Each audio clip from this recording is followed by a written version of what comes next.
Hi everyone, it's Alex from Risk Academy, and this is yet another video in my series called ANTI-ERM, giving you alternative takes on some of the most common questions asked in risk management. And this time I wanted to respond to a question that David Hilson on his channel Risk Doctor talked about recently, and it was something about what is the best thing or best way to improve or implement risk management culture. And for a second, I'm not going to talk about the whole concept of risk culture and how silly it is and how it's just the organizational culture and risk is a subset or an element. But anyway, none of that is relevant. If we pretend for a second that there is such a thing as risk culture, or whatever you feel that is, basically how to make people think and care about risks. I think this is what I wanted to talk about. And contrary to the common belief, it's less about training, educating, and giving people reminders and showing by example. All of those things are important. Building a culture, a risk culture, for me is always about a million droplets in the brain. So it's little small things, but hundreds of them.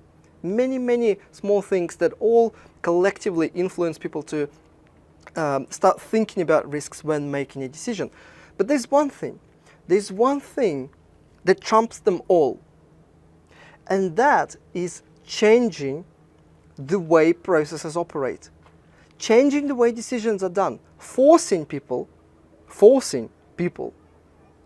think about risks when making a decision.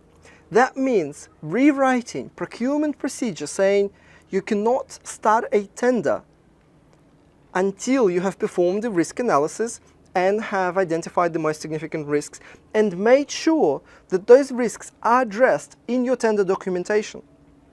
Or in the investment guidelines, saying whenever making an investment decision, the information about the proposed investment has to be presented with risks.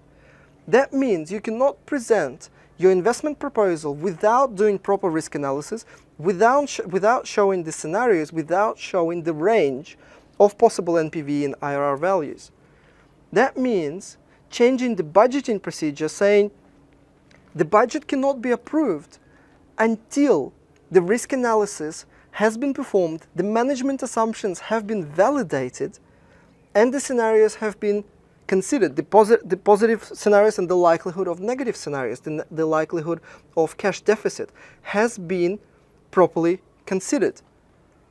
This is by far, in my experience, this what made people notice.